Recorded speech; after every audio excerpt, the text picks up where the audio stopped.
మోడీ చేయలేని పని వెనక నుంచి తెలుగుదేశం కూటమి పొడుస్తా ఉంది. వాళ్ళు చేత పొడిపిస్తున్నారు.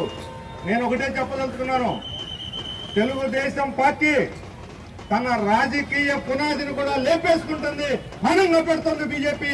మాకు పదవులు కాదు, ఈ రోజు మోడీని ఏదో రకంగా సంతోషపెట్టడం మాకు ముఖ్యం, కార్పొరేట్ ప్రయోజనాలు ముఖ్యం అన్నట్టు వ్యవహరిస్తా ఉన్నారు. మీరు రాజకీయ ప్రయోజనాలు కూడా పణంగా పెట్టి ప్రైవేటీకరణ అంగీకరిస్తున్నారు. కాబట్టి ఈ ప్రజలు చూస్తూ ఊరుకోవడం, తెలుగుదేశం కార్యకర్తలు కూడా దీన్ని అంగీకరించడం లేదు. వాళ్ళు ఈ రోజు చెబుతా ఉన్నారు, కార్మికులంటే వాళ్ళు కష్టపడకుండా సోమరులై నష్టం చేస్తున్నారట ఫ్యాక్టరీకి. యూనియన్లు అవినీతికి పాల్పడుతున్నాయట. ఇప్పుడు జ్ఞానోదయం అయిందా పల్లా శ్రీనివాసరావు గారికి? యూనియన్లు అవినీతికి పాల్పడుతున్నాయని సంవత్సరం క్రితం మీరు నిరాహార దీక్ష కూర్చున్నప్పుడు తెలియదా? ఆ రోజేమో ప్రైవేటీకరణ కాకూడదా?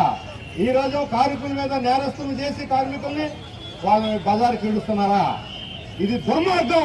ఈ దుర్మార్గాన్ని తీవ్రంగా ప్రతి ఒక్కరు ఖండించాలి. కార్మికులు కష్టపడకుండా విశాఖ ఉక్కు ఫ్యాక్టరీ ఈ దశకు వచ్చిందని చెప్పి అడుగుతున్నాను. నువ్వు వచ్చి కష్టపడ్డావా? నువ్వు చెమట వచ్చావా? నువ్వు రక్తం వచ్చావా? నువ్వు త్యాగాలు చేసావా? ఎవరు కష్టపడింది? కార్మిక వర్గం కష్టపడితేనే ఈరోజు విశాఖ ఉక్కు నేళ్లు నడుస్తా ఉంది. ప్రపంచంలోనే ప్రసిద్ధి చెందినటువంటి ప్రెస్టీజ్ స్టీల్ తయారు చేస్తా ఉంది. దీన్ని ద్రోహం చేసింది ఎవరు?